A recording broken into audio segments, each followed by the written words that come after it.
Andriamatoa Rabarson Hermamy mbola voafidy indray ianao hitantana ny fédération malagasy ny taranja boxe. Nanao hoe tompoko ny lalana sy ny dingana ny tanterana mbola nametrahany ireo mpiaradia aminao izay fitokisana zay fa ianao mbola hitondra indray izany taranja zany. Zay tokoa izy fa miarabantsika rehetra mijery an'ity horonan-tsariko ity zany amintsika rehetrarehetra maneran-tany. Ny zavatra voalohany aloha dia tamin'ny 3 novembre ny tenako no lany ray ho filohan'ny fédération malagasy ny ady totondry ary rehefa nazahoana fankatoavana avy amin'ny comité olympique malagasy sy avy amin'ny comité olympique iraisam-pirenena. Ao ihany koa ny avy any amin'ny world boxing satria ny boxe dia ny world boxing indray navenany CIO hitantana ny ady totondry ankehitriny. Dia efa misy ny any Europa zao ny confédération ny boxe amin'ny world boxing ny any Asie, ny eto Afrika efa tsangana atsoaty ihany koa ka dia efa nahazo avy any amin'ny world boxing iraisam-pirenena mihitsy ny tenako zany efa ao amintsika ao ny taratasy mikasika an'izany fa saingy moa zany miandry kely ny conformité avy amin'ny ministère sisatsika zany amin'izao fotoana. Ny voalohany izahay tao anatin'izay trimestre voalohany zay tamin'ity taona ty dia nampanao formation mpanazatra efa nanao zay teo amin'ny resaka fitsarana ny arbitre ny juge zany. Dia amin'izao fotoana indray izahay dia nanao mpanazatra indray teo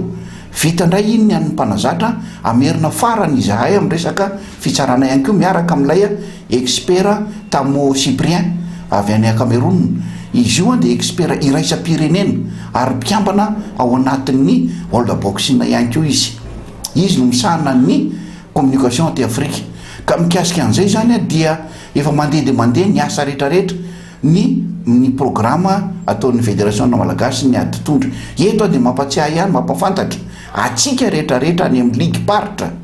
fa tongava amin'ny 22, 23, 24 octobre 2025 ny championnat national ataontsika ao amin'ny palais de sport eto Antananarivo zany eto Analamanga. Manaovinareo zany any amin'ny championnat nareo tsiraray avy any dia ho tonga ny taratasy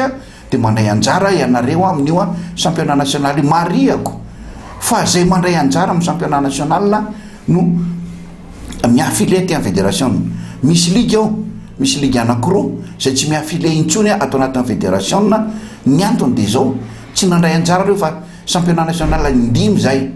dia ao anatin'izany automatsiatra sy ny any faty mananjara manakara zao fa manana ny ligue izy vandeha fa ijoro dia andray anjara zareo ny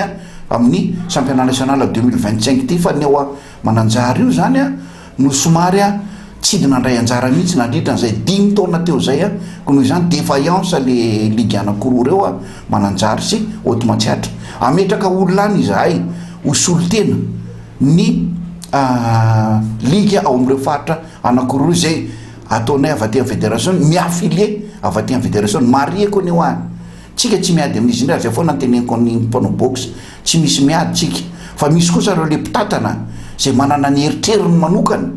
dia lasa hiady amin'ny ray aman-dreny ohatran'ny ataon'ny fédération malagasy ny ady totondry tsy miady amin'ny comité olympique malagasy tsy miady amin'ny ministère ny tanora sy ny fanatanjahantena izay amin'izao fotoana zao dia mahafinaritra ny fifandraisan'ny Andriamatoa ministre ny fanatanjahantena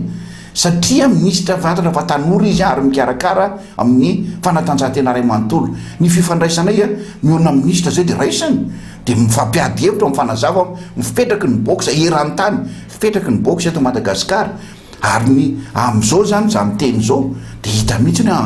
mbola mety kosa ny fitantanany ministre ny tanora sy ny fanatanjahantena amin'ny tantanana fanatanjahantena. Dia zay ao amin'ny fédération malagasy ny ady totondry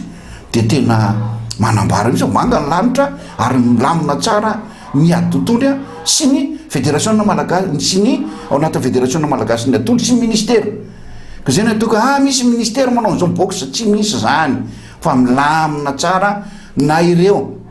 raha tsy aman-tsaika ny DRGS any amin'ny ligue tsirairay ny amin'ny région tsirairay azy a de mifandray tsara izahay ireo a mandeha mitsidika any ako any amin'ny faritra misy andray de miresaka amin'ny DRGS ihany ka za miteny fotsiny hoe tsy misy miady zany atao anatin'ny adotondry a fa milamina de milamina fa miandry fotsiny sisitsika ny conformité avoakan'ny ministère isika izao anatin'ny aty Afrika de efa ao mambrako ihany ko ao anatin'ny world boxing noho ny fangatahako tao mbola sarotra sady vitsy mbola tafiditra anatin'ny world boxing zay ao anatin'ny world boxing ihany no mandray anjara amin'ny qualification Jeux olympiques de jeunes en 2026 mandray anjara amin'ny qualification Jeux olympiques élite atao any a Los Angeles ny 2026 dia Jeux olympiques jeunes atao any a Sénégal à Dakar fa ny 2028 any a Los Angeles ny élite ka efa miomana amin'ny fédération malagasy ny atao amin'izao fotoana miaraka manao entraînement miaraka amin'ilay Cyprien expert io izy no mitazona ny entraînement andreo mpanahaka izy ireo